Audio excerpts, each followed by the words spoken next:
Bonjour à tous les deux et bonjour à tous. À la veille d'une nouvelle journée de mobilisation contre la réforme des retraites, Emmanuel Macron a répondu par courrier à la lettre de l'intersyndicale que nous révélions hier. Lettre envoyée après la mobilisation record de mardi des syndicats qui souhaitaient être reçus par le président, qui dénonçait un grave problème démocratique face au silence de l'exécutif et qui parlait aussi d'une situation qui pourrait devenir explosive dans le pays. On va retrouver Bastien Auger à l'Élysée avec Morgan Pau. Bonjour Bastien, vous avez consulté cette réponse du président. Que faut-il en retenir ?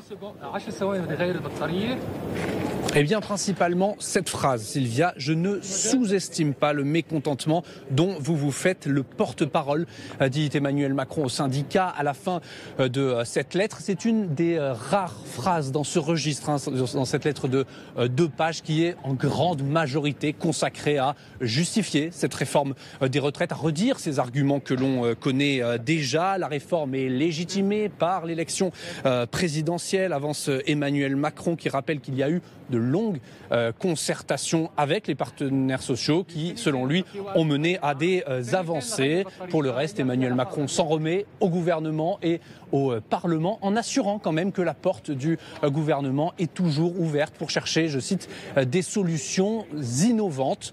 Emmanuel Macron était prié par les partenaires sociaux de le recevoir ici à l'Élysée. Il y a eu donc cette lettre des syndicats. Finalement, sa réponse se contentera d'un minimum syndical, si je peux me permettre cette expression. Emmanuel Macron ne les recevra pas. Il y aura donc simplement ce courrier, une manière pour le chef de l'État de dire que lui pense surtout à la suite. Selon nos informations, il envisage en tout cas de prendre la parole dans les semaines qui viennent, d'ici le début du mois d'avril, pour parler de la suite du quinquennat, pour tracer le cap, les grands chantiers. C'est une manière aussi pour le chef de l'État de tenter d'enjamber un petit peu cette réforme des retraites, de dire que c'est comme si c'était déjà acquis, alors qu'en réalité c'est un petit peu plus compliqué. On sent une certaine fébrilité, notamment dans les rangs de la majorité. Certains députés pensent que le compte n'y sera pas, qu'il n'y aura pas une majorité à l'Assemblée nationale pour voter cette réforme et qu'il faudra peut-être recourir à l'article 49.3 de la Constitution, ce qui, de l'aveu de certains de ces élus de la majorité, serait politiquement très compliqué à gérer.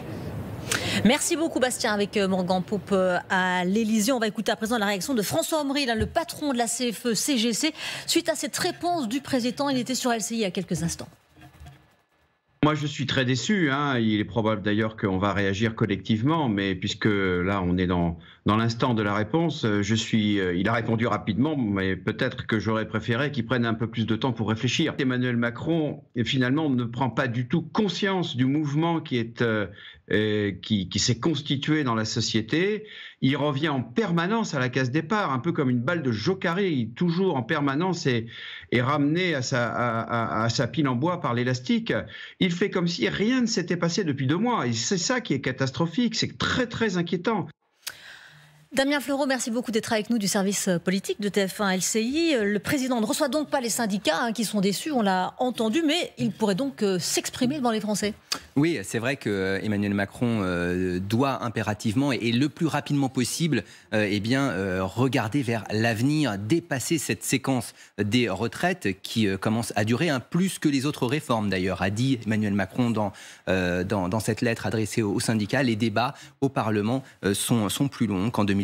Par exemple, Emmanuel Macron ne reçoit pas ses représentants syndicaux. Ce n'est pas une surprise et je pense que les leaders des organisations de salariés et de jeunesse le savaient de toute façon avant d'écrire ce courrier.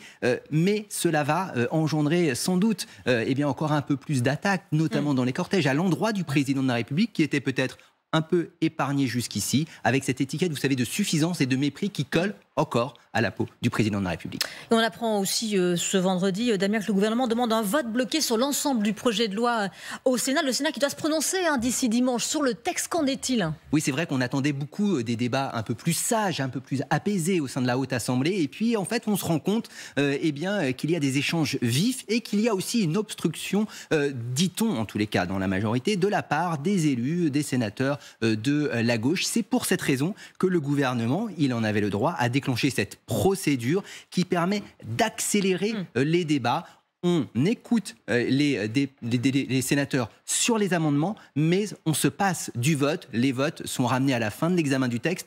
Les sénateurs ont jusqu'à dimanche soir pour examiner, peut-être, mais on n'y est pas encore, l'entièreté du texte. Merci beaucoup, Damien Fleureau, pour toutes ces explications.